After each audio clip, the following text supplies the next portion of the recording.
qalu subhanaka la ilma lana illa ma 'allamtana innaka antal alimul hakim. Allahumma aftah alaina futuhal arifin waj'al a'malana khalisatan liwajhikal karim birahmatika ya arhamar rahimin. Rabbi shrah li sadri wa yassir li amri wahlul 'uqdatam min lisani yafqahu qawli, amma ba'du. Para jamaah PT Multiguna yang saya hormati, alhamdulillah kita oleh Allah masih diberikan nikmat sehat walafiat sehingga kita bisa berkumpul di majelis yang insya Allah penuh barokah ini. Semoga setiap langkah kita menuju majelis ini menjadi penggugur dosa-dosa kita, menjadi peningkat derajat kita, dan semoga Allah Subhanahu wa taala selalu memudahkan setiap langkah kita menuju surganya Allah Subhanahu wa taala. Amin ya rabbal alamin. Para jamaah, kita akan melanjutkan kajian tentang Al-Adabul Mufrad. Ini saya sudah buat materi yang sudah ada terjemahannya, kok tidak bisa dibuka. Karena nggak bisa dibuka, kita pakai kitab aslinya yang tanpa terjemahan. Sesekali jangan biar tahu. Sebenarnya sudah tak susun, ada terjemahannya, ada ini nggak tahu kenapa kok nggak bisa dibuka ini. Oh, sekali-kali ya, keren titik, moco Arabi. Kita sudah sampai kepada hadis riwayat Harmalah. An Harmalah bin Abdullah radhiyallahu anhu annahu kharaja. Beliau datang hatta atan Nabi sallallahu alaihi wasallam, datang kepada Nabi Muhammad sallallahu alaihi wasallam. Maka Rasulullah sallallahu alaihi wasallam pesannya kepada Harmalah, beliau mengatakan, ya Harmalah, iktil ma'ruf wajtanibil munkar. Wahai Harmalah, perilakulah yang baik, kerjakan yang baik, jauhi yang mungkar. Ini pesan Rasulullah SAW. Ada yang menarik menurut saya, ini penting. Kita bermasyarakat harus pakai kaidah ini. Rasulullah mengatakan begini, wanzur ma yu'jibu udhunaka ayyaqula lakal qaumu idza kumta min indihim fa'ti. Ini penting ini. Kata Rasulullah SAW, Harmalah, lihatlah kamu ketika kamu ada di masyarakat. Kamu pingin telingamu mendengar masyarakat ngomong tentang kamu apa, maka lakukan. Saya ingin tahu, jenengan di masyarakat, telinga jenengan disanjung dengan dicaci, lebih senang mana? Oh, jenengan di masyarakat, jenengan, sebentar, ini harus fokus ini. Jenengan di masyarakat, telinga jenengan senang disanjung atau senang dicaci? Maka kata Rasulullah SAW, lakukan segala sesuatu yang orang bisa mengucapkan hal yang menjadikan telinga Anda senang. Paham ya? Ini dasar kita itu wajib di masyarakat itu nolak fitnah. Maka Rasulullah kemudian mengatakan, wanzur alladzi taqrahu ayyaqula lakal qaum idza kunta min indihim fajtanibu. Lihatlah apa yang kamu, telingamu tidak suka orang ngomong tentang kamu, jangan lakukan. Jangan dirasani wong seneng enggak? Nggak seneng kan? Maka jangan mengerjakan sesuatu yang menyebabkan orang ngerasani jenengan. Paham? Contoh, Rasulullah itu pernah malam-malam itu bersama Sofia. Sofia itu kalau nggak salah bibinya Rasulullah. Ketemu sahabat.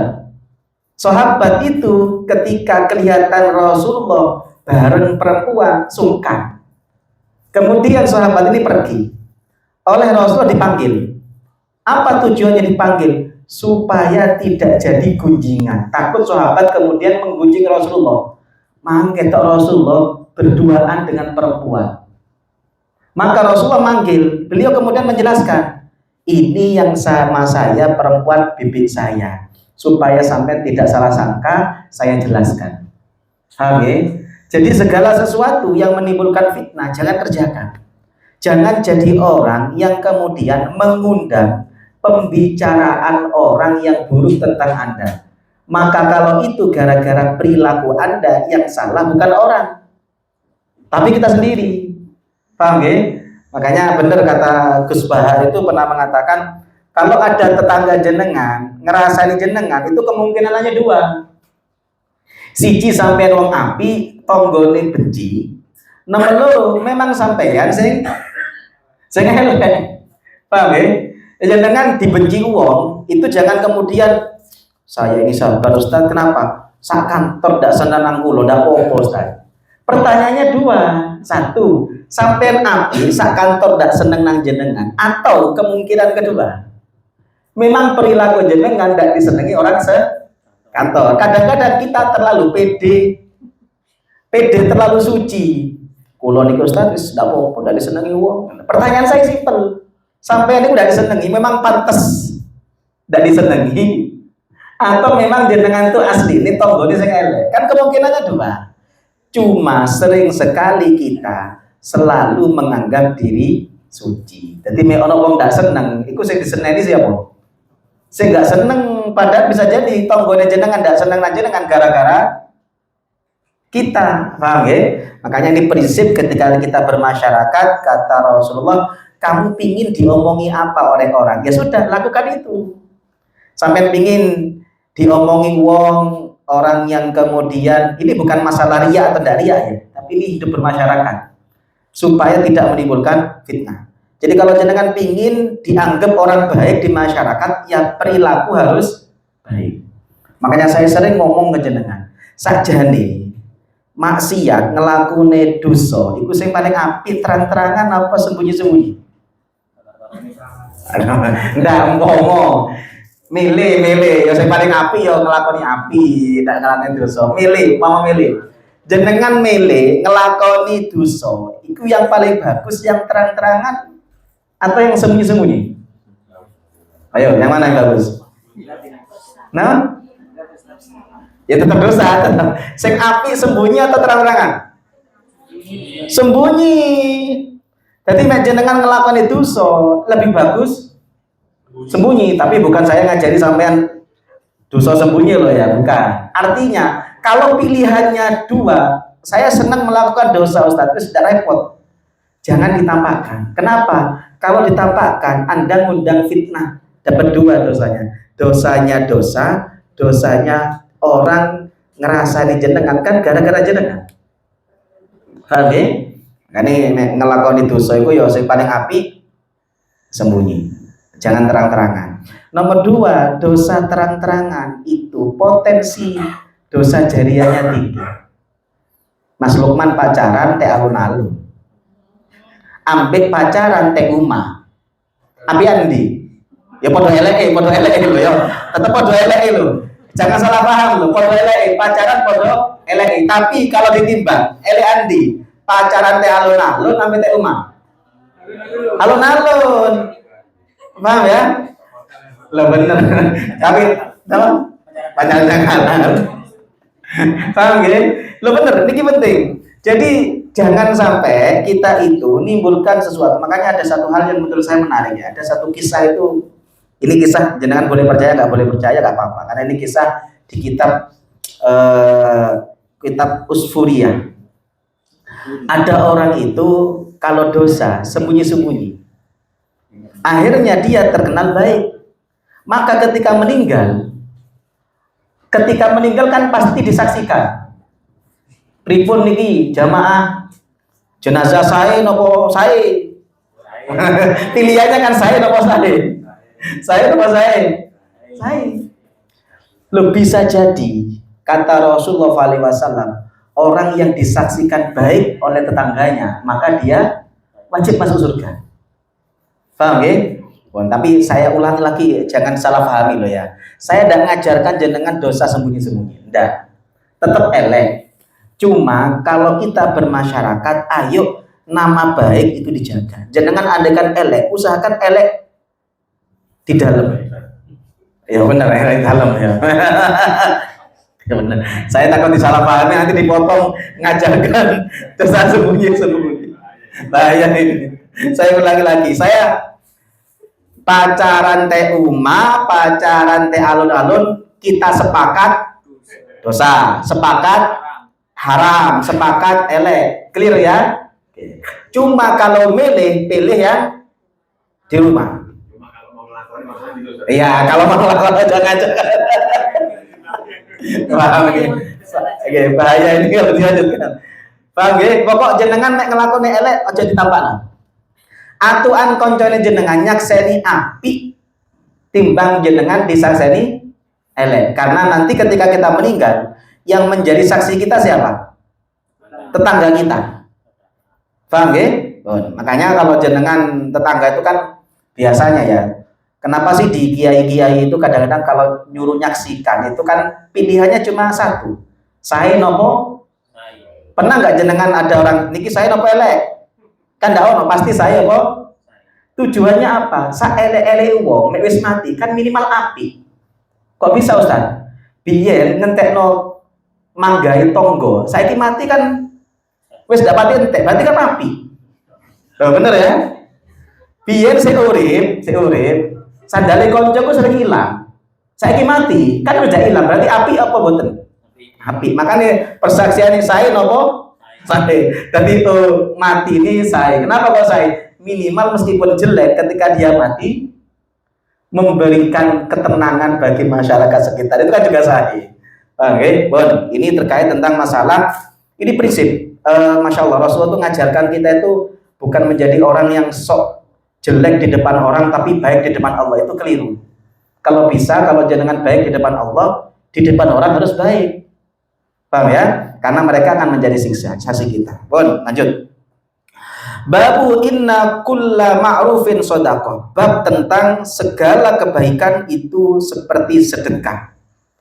Dalam hadis ini Rasulullah SAW mengatakan ala kulli muslim shadaqah. Setiap muslim itu wajib sedekah. Sahabat protes, terutama sahabat-sahabat yang miskin. Qalu fa illam yajid. Rasul, kalau saya tidak punya uang, bagaimana cara saya sedekah? Maka Rasul mengatakan faya'tamil biyadi fayamfa'u nafsahu wa yatasaddaq. Ya sudah, kamu berusaha, bekerja, dapat sesuatu, kamu sedekahkan. Sahabat mengatakan fa illam yastati, kalau nggak mampu Rasul, maka Rasul mengatakan fayu'inu dal hajah al malhuf, bantu orang yang butuh, itu sedekah. Makanya Masya Allah ya, budaya Jawa itu luar biasa. Kita itu kenal dengan budaya rewang. Rewang itu sedekah. Jenengan punya hajat, ndak ono sing rewang. Itu andekan jenengan nyewa orang untuk rewang, itu kan lumayan. Gara-gara tonggone rewang, kan efisiensi biaya. Lo itu sedekah.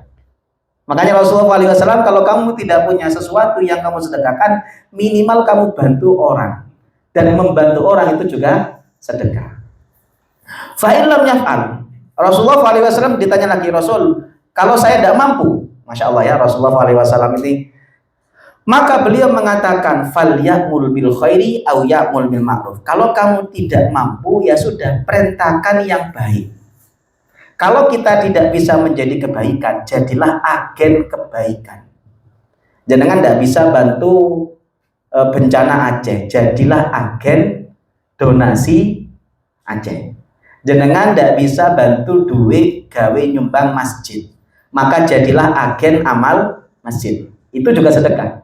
Paham ya? Makanya kalau jenengan ada donasi-donasi yang memang butuh, jenengan tidak bisa bantu, minimal jenengan jadi penyambung lidahnya, itu juga sedekah. Bon. Fa'illam yaf'al. Masya Allah. Rasul, kalau tidak bisa, kenemenan nih. Maka Rasul terakhir mengatakan, fayumsik anisyari fa innalahu lahu shadaqah.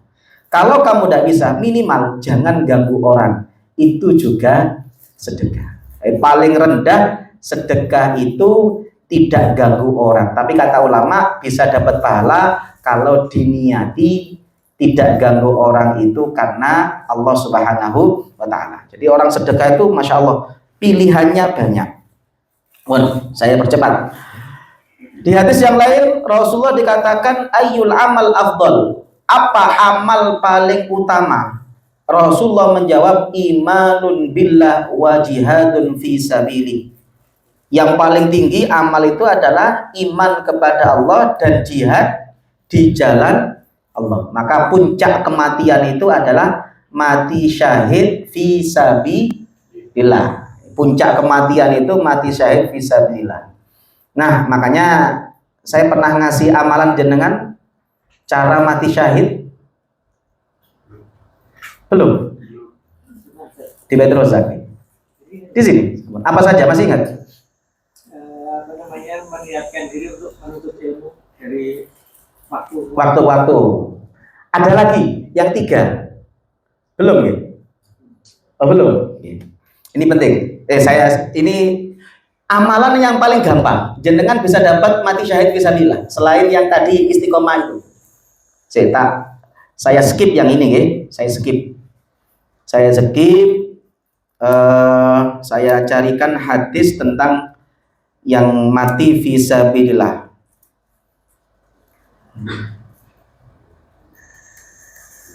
Darwala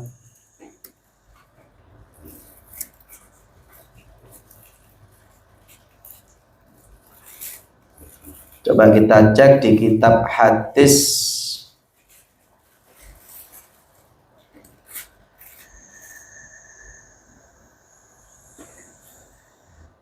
kutibalahu sebentar. Kutibalahu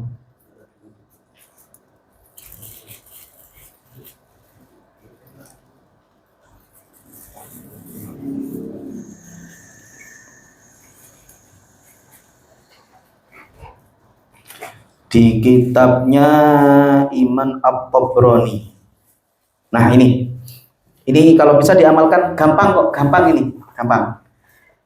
Jadi puncak kematian yang paling tinggi itu mati syahid.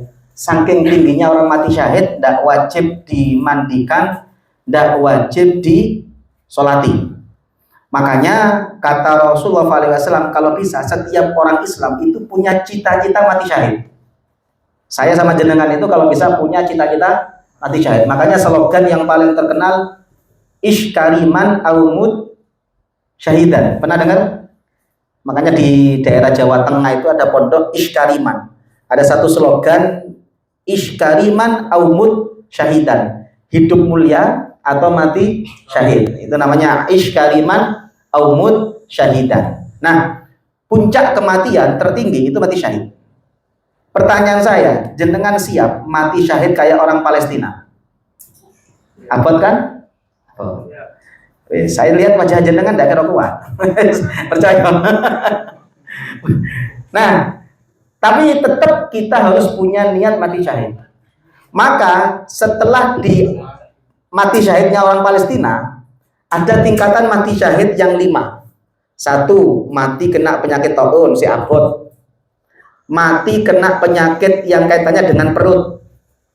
Jadi termasuk di Rasulullah SAW ada hadis Rasul mengatakan mati syahid itu 5. 1, orang yang kena wabah taun. Makanya banyak yang mengatakan penyakit COVID kemarin yang sampai meninggal itu mati syahid akhirat. Mati karena penyakit perut. Pokok segala macam penyakit perut. Ada orang mati karena penyakit lambung, apalagi asam lambung, terus apa? Macam-macam. Pokok yang kaitannya dengan perut itu mati syahid. Pertanyaan saya, abot betul nih? Abot kan? Tidak dalam wajahnya tidak kuat. Yes. Alternatif ketiga, mati dalam kondisi tenggelam. Kayak orang Aceh yang kemarin kena banjir tsunami. Abot kuat? Yes, gugur.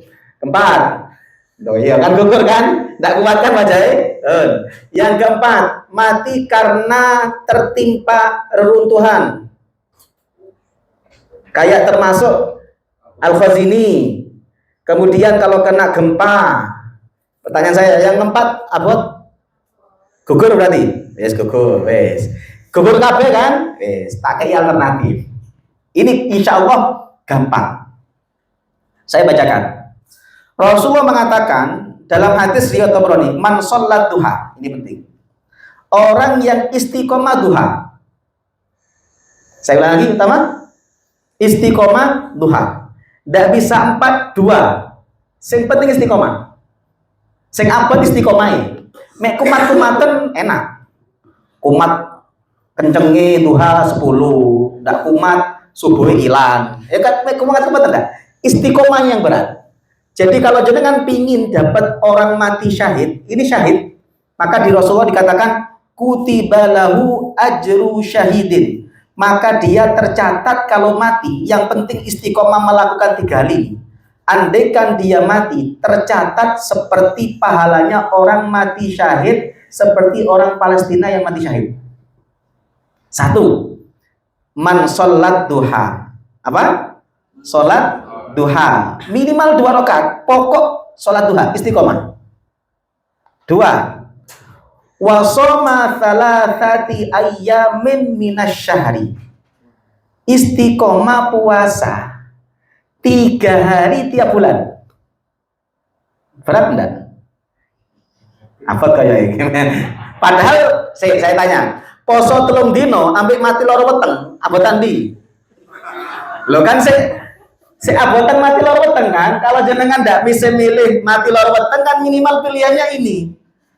Wes. Poso 3 dino ambek mati tenggelam, abotan di. Mangke tenggelam. Poso 3 dino ambek mati kena runtuhan. Lo kan ini kan ringan kan? 3 hari tiap bulan. Pilihannya bisa 3.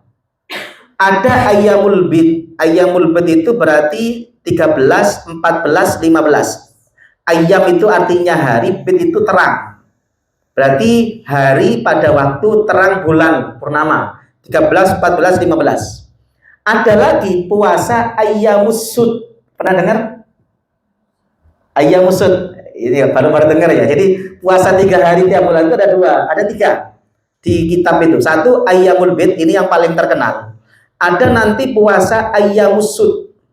Sud itu kebalikan bid. Kalau bid itu terang, sud itu gelap. Berarti puasa ayyamus sud itu puasa pada hari gelap. Tanggal berapa? 27, 28, 29. Kalau 1 bulan 30 berarti 28, 29, 30. Alternatif ketiga, kalau tidak bisa, Rasulullah itu pernah puasa awal bulan, tengah bulan, akhir bulan. Kalau tidak bisa, sing penting 3 dino. Ini cocok untuk ibu-ibu. Ibu-ibu kadang-kadang kan jadwal haidnya tanggal 13, 14, 15. Kan tidak bisa yang mulbit.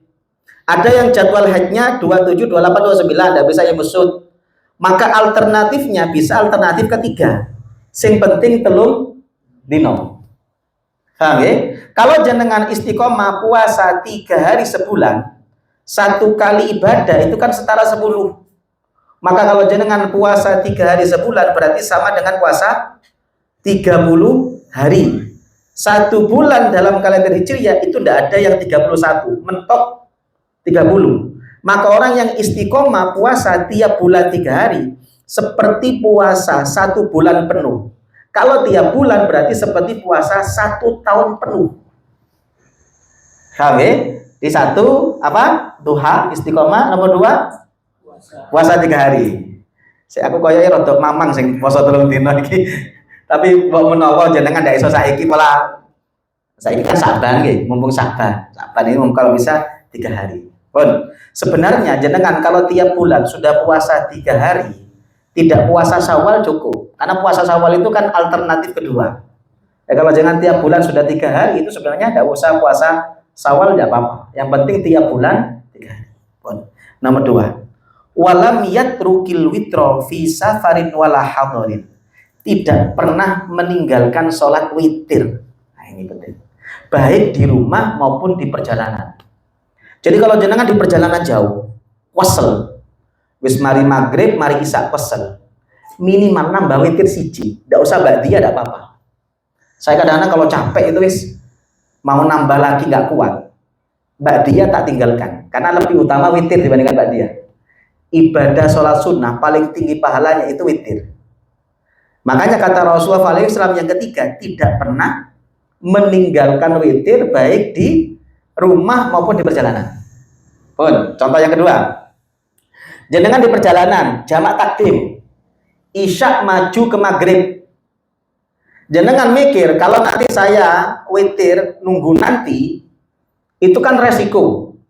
Maka sholat witirnya boleh dilakukan pada waktu setelah isya meskipun waktunya belum sholat isya. Kan isyanya maju ke maghrib kan? Berarti kan belum masuk waktu isya. Maka kalau jenengan setelah sholat maghrib jamak takdim, kemudian sholat isya 2 rakaat qashar, setelah itu nambah witir 1. Jadi witir itu kata ulama waktunya setelah isya, bukan setelah waktu masuk isya, tapi setelah sholat isya. Paham ya? Makanya ayo jenengan minimal bertahap lah, bertahap. Kita itu kan kalau olahraga langsung ngejos itu kan nggak enak. Ada namanya pemanasan. Jenengan pemanasannya paling enggak jenengan istiqomahkan dulu yang pertama dan ketiga. Duha, witir kan enggak pati abot. Duha 2 rakaat, witir 1 rakaat kan enggak abot. Wes ini dulu. Mbok menawa nanti jenengan setelah Ramadan bisa istiqomah yang kedua. Apa? Puasa 3 hari setiap bulan. Cuma 3 hari, 1 bulan. Enggak usah Senin Kemis kalau jenengan enggak kuat.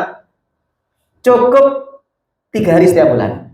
Kalau jenengan mengamalkan 3 ibadah ini istiqomah sampai mati, kata Rasulullah, maka dia akan tercatat mendapatkan pahala seperti pahalanya orang mati syahid. Paham ya? Makanya eman-eman ini 3 hal ini yang jenengan istiqomah witir. Sudah ya? Kan suwe sing ngajari witir. Istiqomah witir. Ndak nganteni Ramadan kan? Betul. Witir ke istiqomah. Usahakan istiqomah witir itu 1 rakaat wis. Kalau jenengan ndak bisa yang paket hemat. Paket hemat berapa? 1 rakaat. Wis jenengan andekan ndak kuat ba'diyah, ndak usah ba'diyah. Mari sholat isya witir 1 rakaat. Saya terbiasa witir itu sebelum tidur. Saya ikut Abu Bakar, ikut Abu Hurairah. Karena kalau witir setelah tidur, tipe saya jenengan jeblon. Ojo maneh witir subuh kadang-kadang jebol. Paham ya? Makanya kalau tipe saya sama jenengan witir itu dulu turu. Niru Abu Bakar, niru Abu Hurairah. Makanya mulai nanti malam istiqomah kamis minimal setelah pengajian ini istiqomahnya 2 dulu lah. Duha, witir. Witir berapa? 1 rakaat. Masuk ampun. 1 rakaat. Mari sholat isya. Jenengan pulang kerja nyampe rumah isya umpama. Wes sholat isya 4 rakaat nambah witir 1 rakaat. Andaikan ndak kuat ba'diyah ndak apa-apa. Yang penting witiri. Nanti baru sedikit-sedikit nambah yang kedua. Sholat puasa 3 hari setiap bulan. Insya Allah sanggup ya? Gampang kan witir 1 rakaat. Terus duha berapa rakaat? 2 rakaat, wes gampang. Langsung praktek nanti malam. Eman. Kita lanjutkan di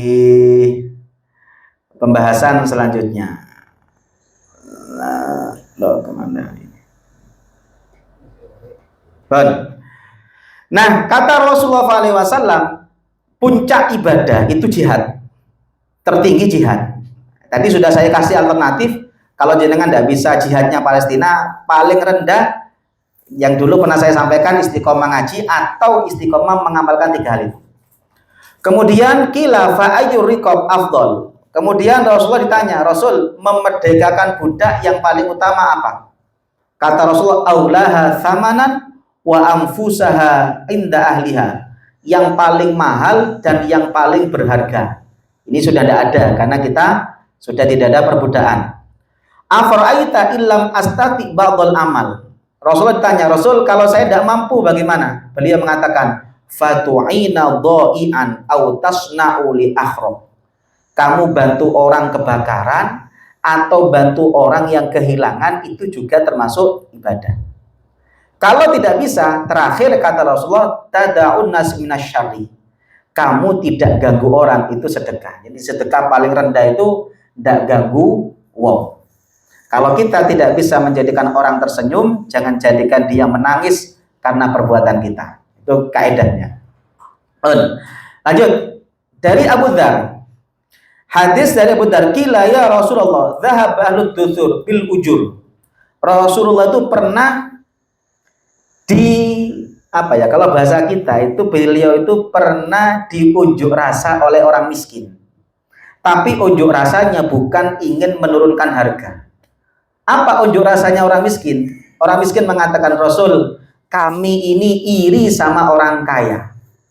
Kenapa kok kami iri sama orang kaya? Orang kaya itu ganjarannya lebih banyak. Yusallun kama nusalli. Mereka kalau saya sholat jamaah, mereka juga ikut sholat jamaah. Mereka kalau kita puasa juga ikut puasa. Kita ngaji, mereka juga ikut ngaji. Tapi kata orang miskin, wa yatasaddaqun bifuduli amwalihim. Cuma orang kaya itu karena punya uang bisa sedekah. Kami tidak bisa sedekah. Orang kaya bisa bantu orang dengan hartanya, kami tidak bisa.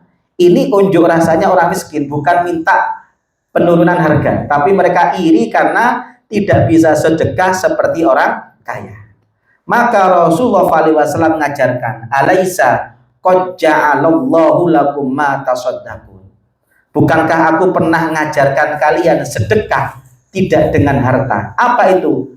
Fa inna kullu tasbihah sedekah. Baca subhanallah itu sedekah. Baca alhamdulillah itu sedekah. Paham ya? Makanya orang miskin itu meda iso sedekah duit ya wiritane sing akeh. Salah duit ndak iso ngekeki, wiritan ndak pati.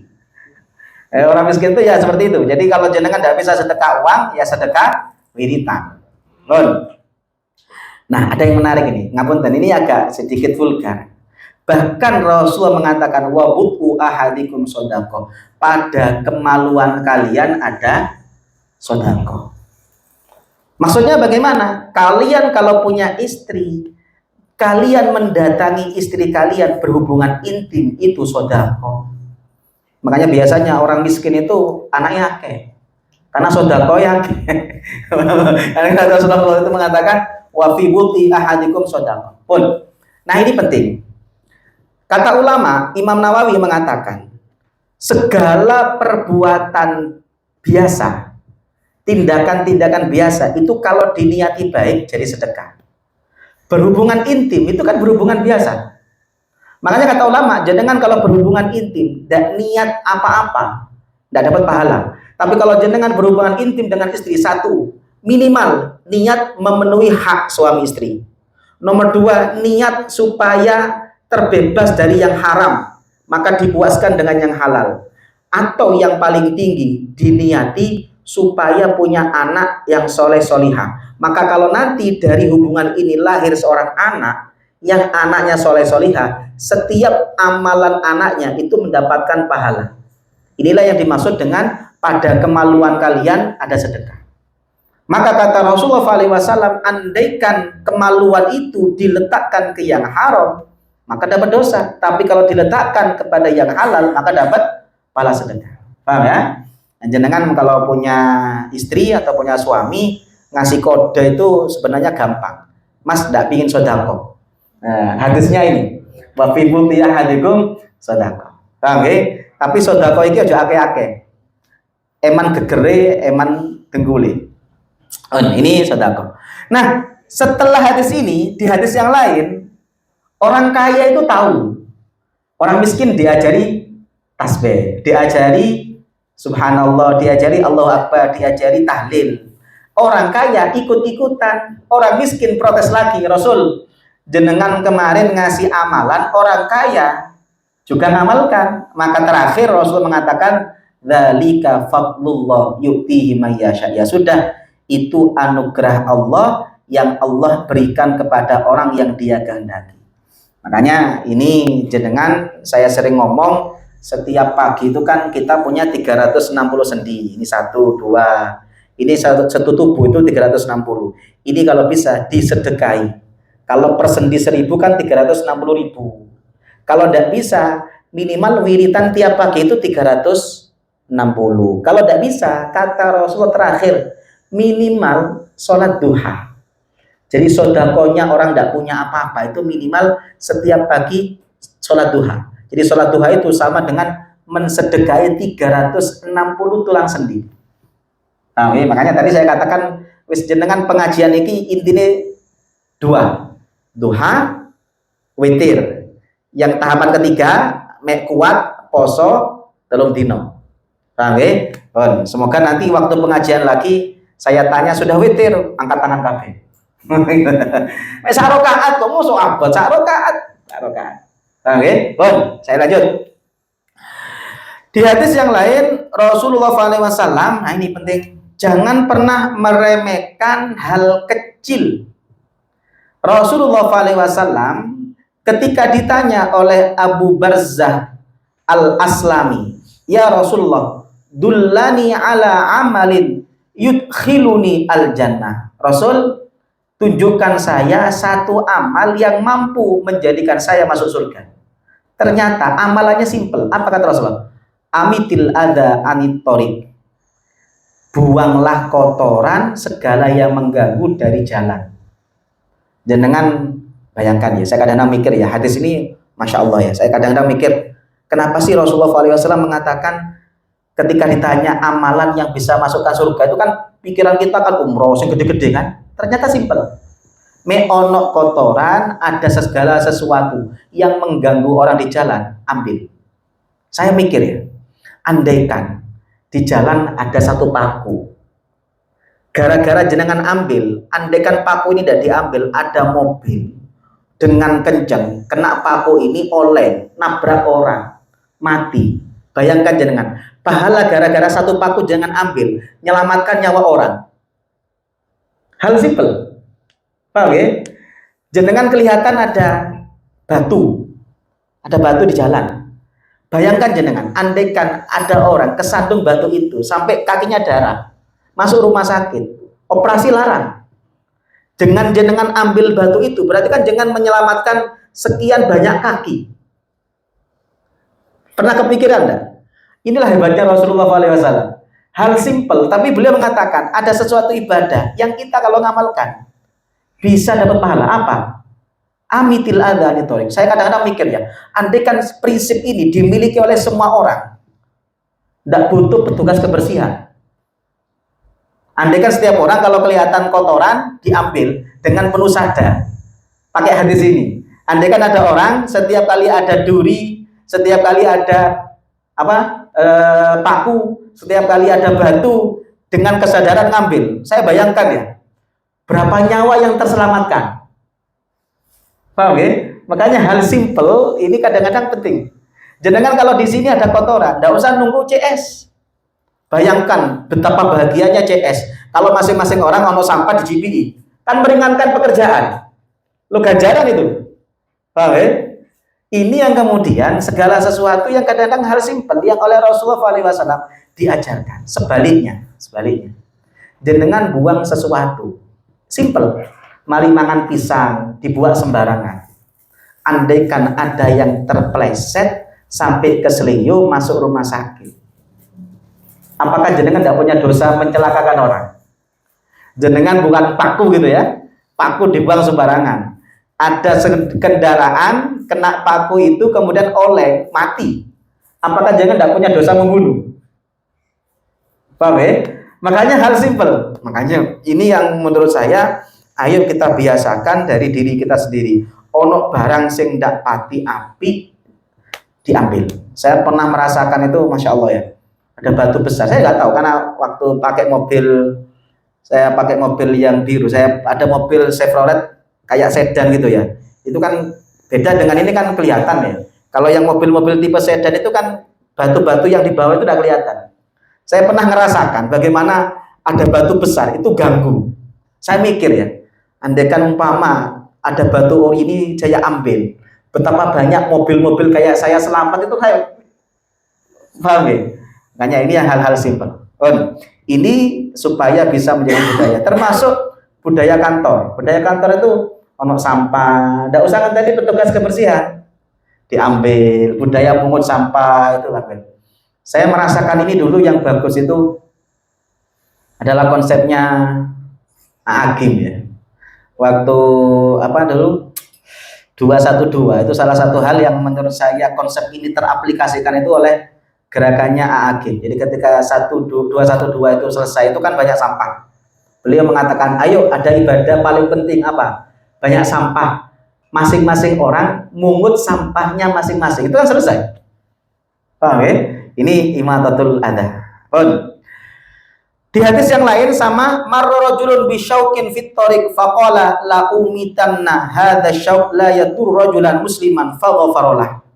Ada seorang yang lewat ketemu duri diambil sehingga tidak membahayakan orang, maka Rasulullah SAW mengatakan dosanya diampuni. Termasuk ngapunten, terakhir dari saya, termasuk jenengan hati-hati, ini terutama laki-laki. Rasulullah SAW mengatakan hindari 3 tempat yang mengandung laknat. Apa itu? Gardu, pohon berbuah, pohon yang menjadi naungan. Ini penting. Jenengan mek kebelet nguyu. Biasanya mek wong lanang kebelet nguyu tekton, golek apa? Wit gede. Ya Pak? Loh bayangkan ada orang panas, kira-kira dia cari apa? Tempat teduh kan? Waktu nedongnya nih kan pingin lego. Ketika dia mau mencium, kan sajane tek wit-wit kan seger kan? Gara-gara sampai kuyui. Loh bener ini hadisnya Rasulullah ini. Rasul mengatakan ittaqul malain, hindari 3 tempat yang kalau kamu tidak dihindari akan menimbulkan laknat. Bayangkan jangan. Ada orang pinginnya neduh di tempat yang teduh, kate ngirup udara segar ini kok ambu pesi, apa ndak misu-misu? Pertanyaan saya, dia misu gara-gara pesingnya sampean gardu. Itu Rasulullah SAW, makanya kata Rasulullah SAW, 1. Hindari ngambil sesuatu. Nomor 2, kalau ada kotoran di jalan diambil. Nomor 3, jangan ngotori jalan. Termasuk jalan-jalan yang itu menjadi tempat kebutuhan manusia. Jenengan nguyu di bawah pohon mangga, di bawah pohon yang kemudian berbuah. Ada orang pingin mangan, seger. Kok waktu dicokot kecut, plus asin. Lo kan tidak enak. Kira-kira sing mangan miso-miso ndak. Inilah yang kata Rasulullah, ittaqul malain. Jauhi 3 tempat yang kalau kita membuang kotoran di 3 tempat ini akan menimbulkan laknat orang. Orang akan mendoakan kita jelek, orang akan melaknat kita, orang akan misui kita. Ini cocok untuk laki-laki zaman naik. Nomor 3 termasuk kalau kita mau kencing, jangan kencing di tempat yang tempat itu menjadi tempat minumnya orang. Sumur sampean uyui. Lho iku sampean dipisui wong sak desa. Paham nggih? Itu yang kemudian harus ini. Jadi ini budaya menurut saya luar biasa. Budaya yang kalau kita lakukan insya Allah menjadi satu kebiasaan yang akan menimbulkan efek besar. Saya mikirnya andaikan budaya mengambil kotoran, hal yang mengganggu di jalan itu menjadi kesadaran pribadi, itu saya membayangkan mungkin tidak butuh petugas kebersihan, gitu kan? Bon, saya kira cukup. Kalau ada yang mau ditanyakan, saya persilakan. Monggo. Sya'ban, kalau nggak ada saya tinggal nambah. Sya'ban ini nanti kalau jenengan mau puasa sebelum tanggal 15. Puasa dianggap di atas tanggal 15 Sya'ban itu hukumnya haram. Jadi kalau mau puasa mulai tanggal 1 sampai tanggal 15. Jangan mulai tanggal 15 ke atas. Karena kalau puasa tanggal 15 ke atas itu haram, kecuali nyambung. Kalau jenengan puasa mulai tanggal 10, maka jenengan boleh puasa tanggal 10, 11, 12, 13, 14, 15, 16 sampai tanggal 20 tidak apa-apa. Karena yang tanggal 16 sampai 20 nyambung dengan sebelumnya.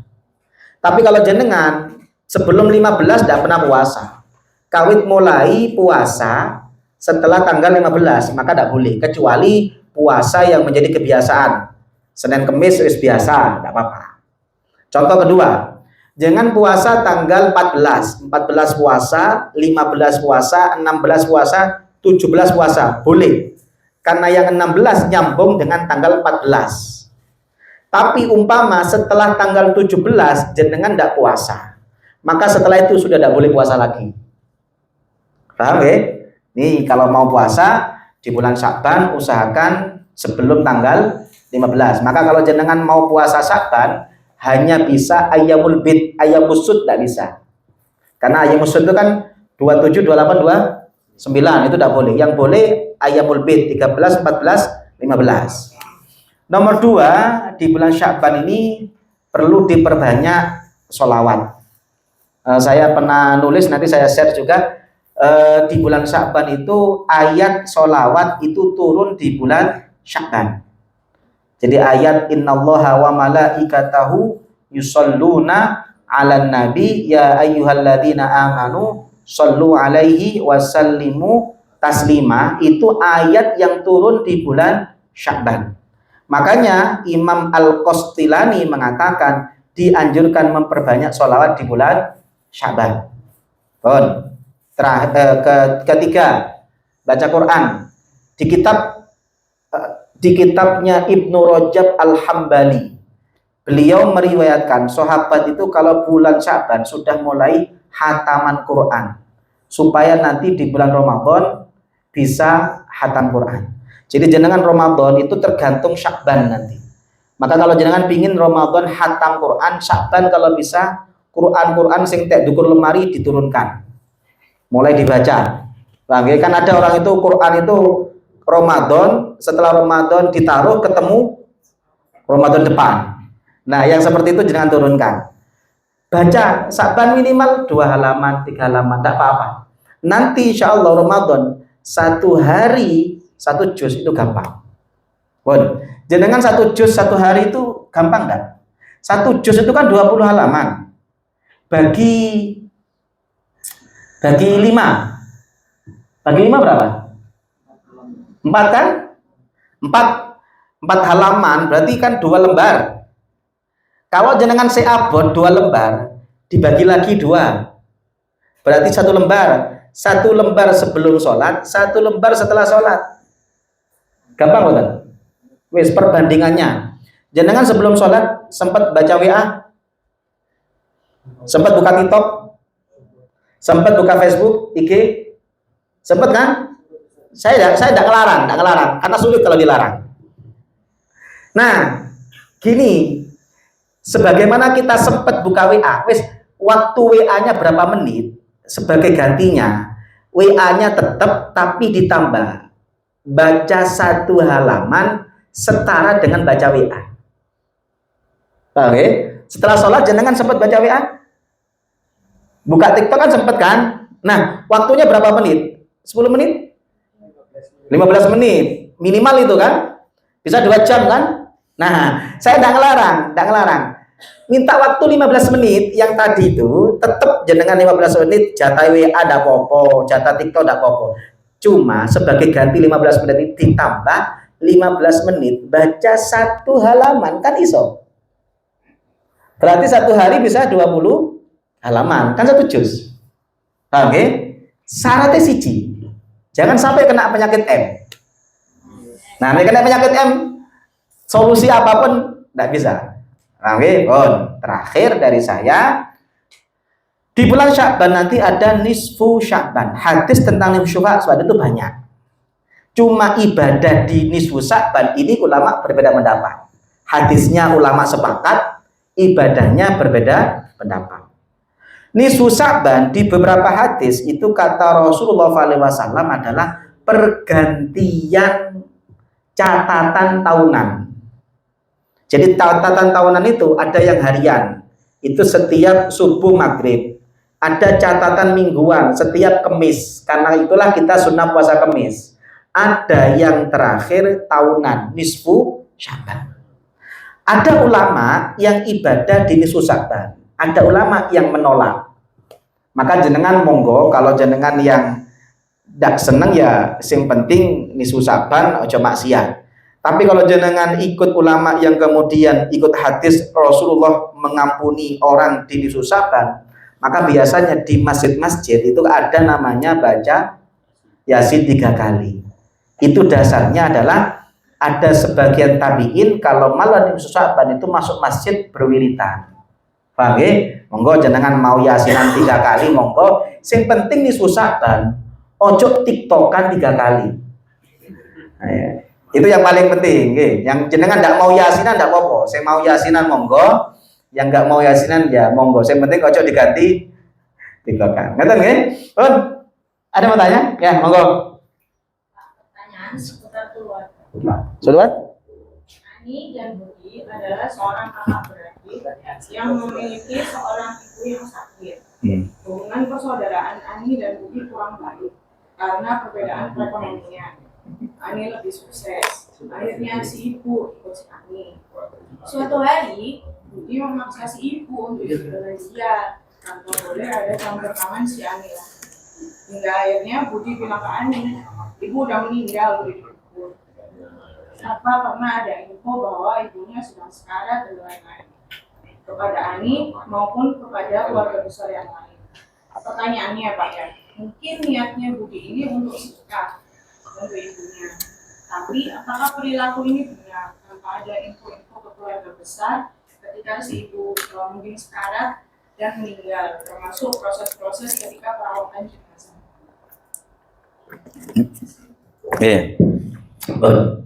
Satu, saya lebih ingin memilih jawaban solutif dibandingkan kita bicara siapa yang salah.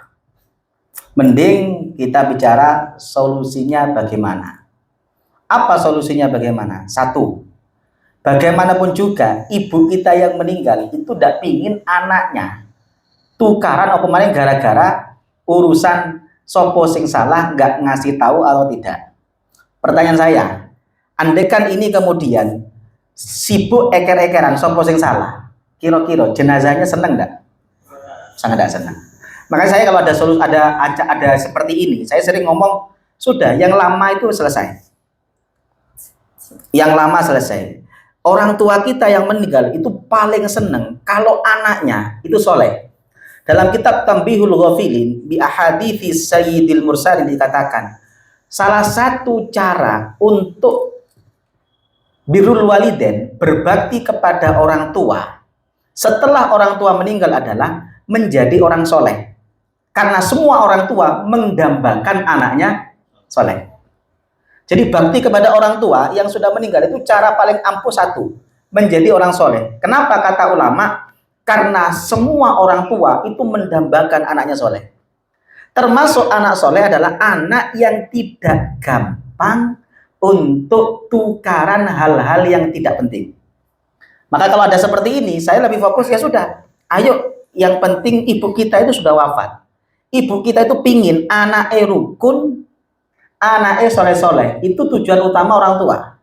Maka dengan tidak membahas salai sopo itu lebih penting dibandingkan jenengan bahas salai sopo. Karena nanti kalau dibahas salai sopo, orang tua saya pernah cerita begini, nak, me awamu eker-ekeran ambek dulu. Andekan menang, tetap tidak oleh piala. Umpama dia eker-ekeran, sopo sing salah. Kira-kira sing menang oleh piala enggak? Tidak oleh piala. Maka fokusnya adalah kalau orang meninggal, sudah. Tidak usah ngomong ini. Sampai tidak ngereken ibu. Tidak usah. Alhamdulillah yang ngereken berarti dapat amal. Maka kalau sudah meninggal, fokusnya satu. Bagaimana kita bakti ke orang tua? Kata ulama, bakti kepada orang tua tertinggi apa? Jadi orang soleh. Lalu yang satu, nomor dua. Di hadis yang lain, Rasul mengatakan, bakti ke orang tua itu ada 5 cara.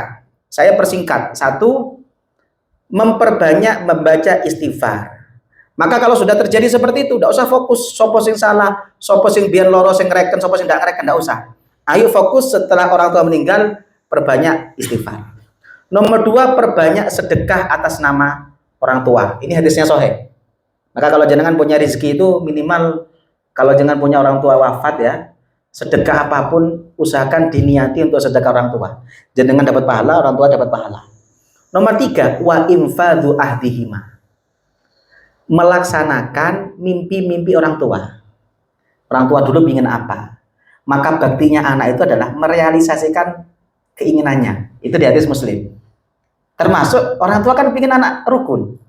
Maka menjalin rukun itu termasuk merealisasikan keinginan orang tua. Yang terakhir, kata Rasulullah SAW, menjalin hubungan baik yang dijalin oleh orang tua. Makanya kalau jenengan seperti ini, kasusnya tidak usah fokus siapa yang salah, fokus orang tua kita itu punya saudara, punya teman siapa saja yang dulu beliau baik. Ayo tugas kita anak ini kita jalin hubungan dengan mereka. Itu ya? Cekat? Ya. Mengenai membayar fidyah puasa gimana kan? Dan ketentuan fakir miskin itu gimana? Siapa aja yang fakir miskin itu? Siapa aja? Oke. Satu fidyah. Fidyah itu nanti ada, ini sudah puasa semua? Ngodok? Ada yang masih punya hutang? Alhamdulillah sudah, oke. Masya Allah, soleh-solehah ini.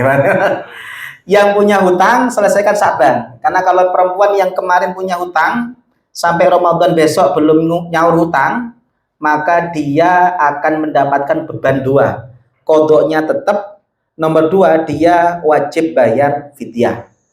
Nah, bayar fidyah, saya sering mengatakan, saya paling tidak setuju fidyah itu berupa nasi kotak.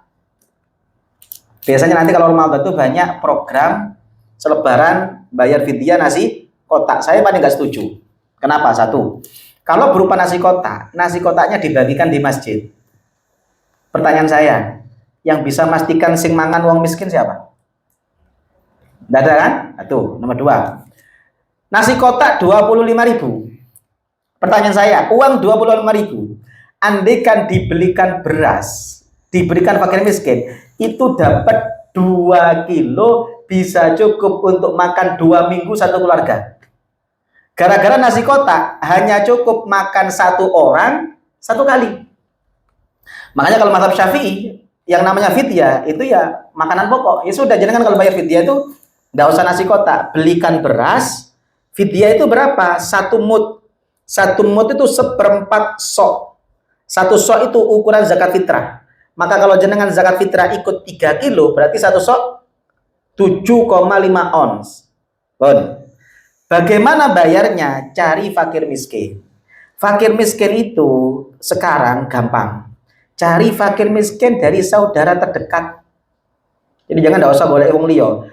Deloken pamane, ponakane, adike, cacae, insya Allah masih banyak. Dan fakir miskin dalam fikih itu tinggi.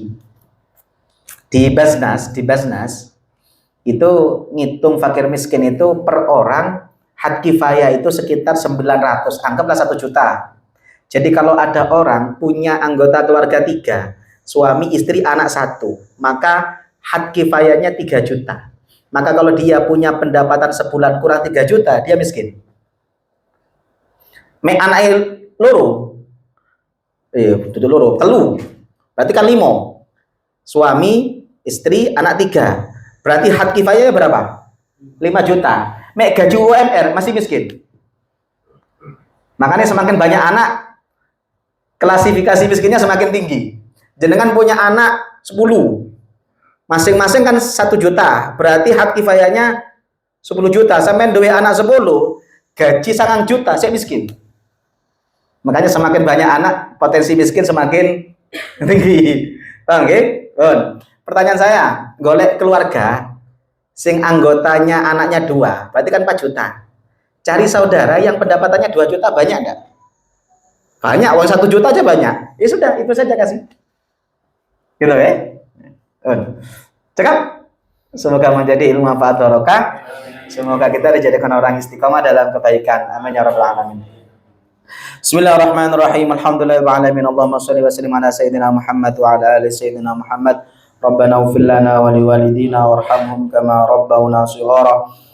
Allahumma anfa'na bima 'allamtana wa 'allimna ma yanfa'una wa zidna 'ilma. Rabbana la tuzigh qulubana ba'da idh hadaitana wa hab lana min ladunka rahmah innaka antal wahhab. Rabbana hab lana min azwajina wa dhurriyyatina qurrata a'yun waj'alna lil muttaqina imama. Rabbana atina fid dunya hasanah wa fil akhirati hasanah wa qina adzabannar. Wassallallahu ala sayyidina Muhammad wa ala alihi washabihi wasallam. Subhana rabbika rabbil izzati amma yasifun wa salamun alal mursalin walhamdulillahi rabbil alamin. Bi barakatil Fatihah. Ini yang bisa saya sampaikan, kurang lebihnya saya maaf. Subhanakallahumma bihamdika asyhadu an la ilaha illa anta astaghfiruka wa atubu ilaik. Wa assalamualaikum warahmatullahi wabarakatuh.